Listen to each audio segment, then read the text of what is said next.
offline,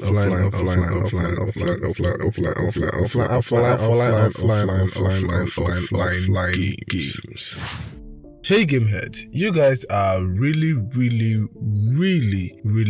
in love with offline games, but who can blame you? I'm also a sucker for games that don't show me ads or make me shout at my screen because network is a bit slow. So as usual, to satisfy my hungry little chicks, I've gathered 10 amazing offline mobile games for you to try out this September. So let's dive right in.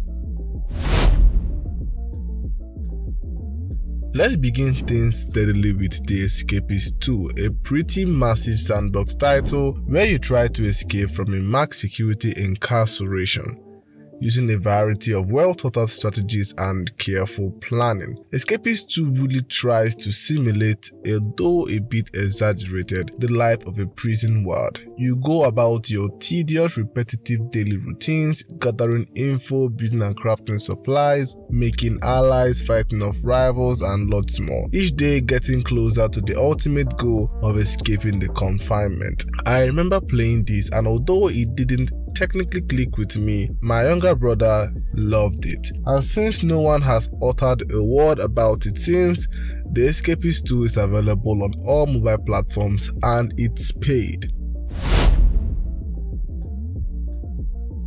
Let's continue with Jekyll and Hyde, a dark adventure-style visual novel that follows the intriguing adventures of characters of a popular novel by the same name. Set in 19th century London, the mystery detective adventure visual novel plunges you into a land filled with crime and littered with clues to solve them. It's very much Sherlock Holmes meets Dumb Stuff, and if you like the both, I can see you salivating for this one. Jekyll and Hyde is available on all devices with a free demo, after which you can either pay to continue or watch ads, your choice. Let's continue with Bio Prototype, a 1 vs roguelike where you play as a blob-like abomination on a quest to survive in a world overrun by his fellow experiments. In order to survive, you will have to eliminate the never-ending hordes, evolving powerful traits in the process in form of levels. Yeah, this genre is already really saturated on the mobile front, and if you have even played one of them, you pretty much know what you're getting into. And when I say one of them, I mean either games like Vampire Survival or Brotato. Nonetheless, if you enjoy these sort of games, Bio Prototype is paid and available on all mobile devices. Let's continue with a bit of an old soul by the name Nemean Legends. I vividly remember it pulling a lot of attention when it was first announced because of its dive into storytelling and exploration in a, dare I say, meticulously beautiful world filled with mysteries. As a sequel to a pretty successful predecessor, there are new elements such as the ability to shapeshift into several forms and a bigger, more saturated open world. This isn't an action game, it's one of those take a breather adventure games, and if it's something that you are craving for and haven't played yet, you should definitely give it a try.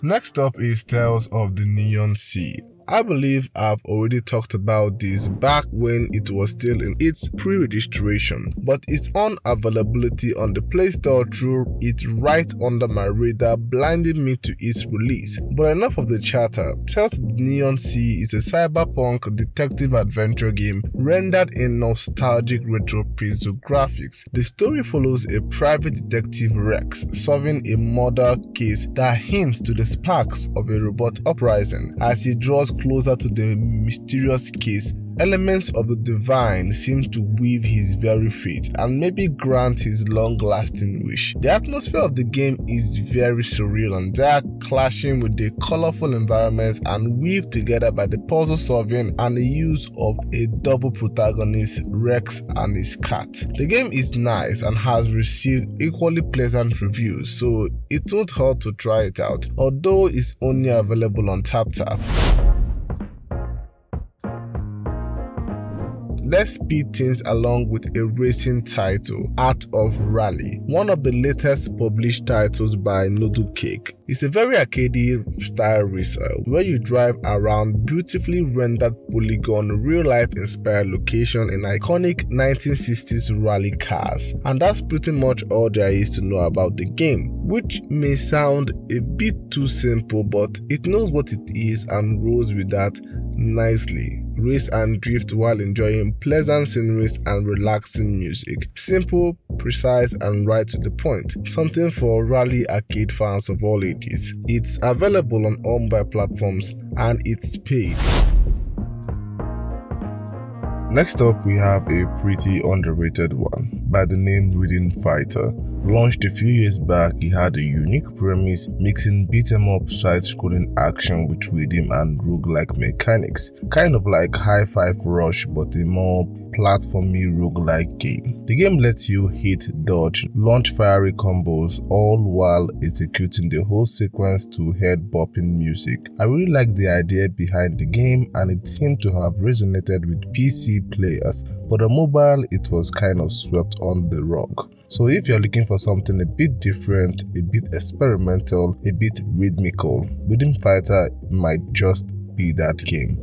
It's of course paid and on all mobile platforms. Coming up next is the mobile entry of the literal king of town life farming simulation, Harvest Moon Home Sweet Home. For veterans of these sort of games like myself, the general point of rural farm life simulation and the Harvest Moon series are basically inseparable, literally inspiring games like Stardew Valley. The premise is pretty similar across all boards. You return to your rural farming and fishing hometown that has run down thanks to either city migration or some kind of event where your job is to get the town back to its feet. There is also the usual farming, mining, animal husbandry, as well as the usual romance, relationship, event, story, all that stuff. It's already a well-known title that has something that it does really well. Harvest Moon Home Sweet Home is available on all mobile devices and it's paid. Following up is a pretty interesting indie title that kind of shakes things up with its unusual take on mortality, death and taxes. Basically an office job simulator, you take on the role of the Grim Reaper in a corporate setting, clocking in your 9-to-5 job where you decide who lives and who dies, a basic nature of the Soul Reaper. Aside from the usual death affairs, it also offers stimulative features such talking to your boss, co-workers, decorating your office, making world-affecting choices with multiple consequences in form of different ending, earning a living, betting a cat, and lots more. Yeah, this game has a lot going for it. The uniqueness alone is enough for me to try it out, and if you feel the same way, the game has a free demo and is available on all app stores.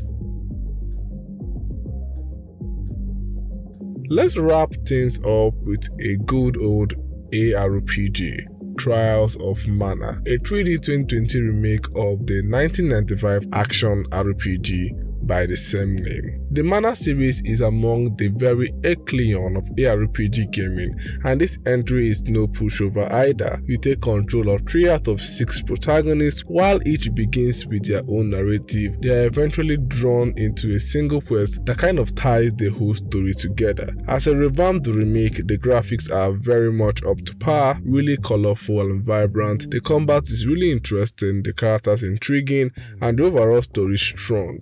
It's pretty much what you would expect from a Square Enix published title, so if you're looking to really dive into an awesome RPG, you can't really go wrong with this entry. Trial of Mana is available for Android and iOS and it's paid.